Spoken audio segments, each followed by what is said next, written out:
The New Jersey Devils currently trail the New York Rangers 2-0 in the best-of-7 first-round series after losing the first 2 games at home. Game 3, Saturday night at Madison Square Garden, and they are looking to avoid falling into a 3-0 hole. So joining me to talk about how the Devils can get back into the series is the Devils beat writer for the Hockey News, the one and only Kristy Flannery, back with me again. Kristy, how you doing? I'm doing well. How are you doing? I'm doing good. Better than the Devils, who are trying to get out of the hole like I talked about, and you've been watching them. So we want to talk about how they can get out of this hole if they can do that. So, Kristy, Game 3, as we know, for any playoff series, when you're down 2-0, it's a must-win for this young Devils team here. What adjustments does this team need to make to get back into the series? The biggest problem is the Devils are taking so many penalties. Stop it.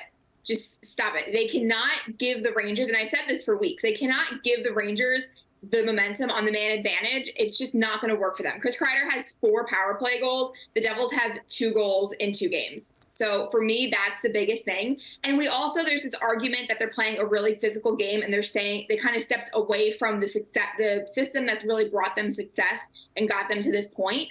Stick to your game plan. Just play your game and stay out of the penalty box. Those are the 2 biggest things that this team needs to do. All right, there you go. Play your game, stay out of the penalty box. You talked about the fact that they've struggled to generate offense in this series. They've only scored 2 goals, as you mentioned, 1 in each game. What can they do to create more scoring chances against the Rangers?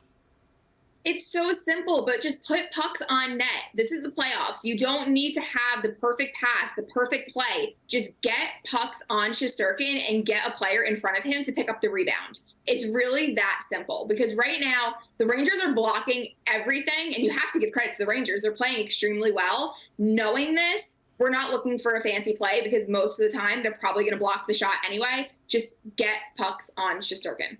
Got to be a little bit more aggressive on the offensive end if you are the Devils. So Game 3, the Devils, as you know, you're going to be there, going into a hostile environment at the Garden.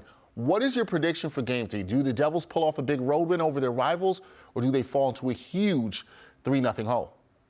You know, it's really tough, because if they come out the way they did in Game 1 and Game 2, this is going to be a really easy 3rd victory for the Rangers. But if you look back at the regular season, the Devils play better on the road, and these are the comeback kids. No matter what game it was this year, they had so many comeback victories, and that's not something that can be ignored, even though a lot of people have kind of written that off considering how Game 1 and Game 2 went. So I think the Devils are going to put up a big fight tonight. You expect That's what I expect. All right, so you expect the Devils to show some fight tonight. Kristy did not go out there and say a win for sure.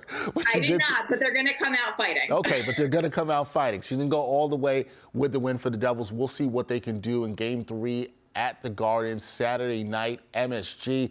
Kristy Flannery will be there covering the Devils for the Hockey News. Kristy, we always appreciate your insight, and we'll see if the Devils can get back into the series.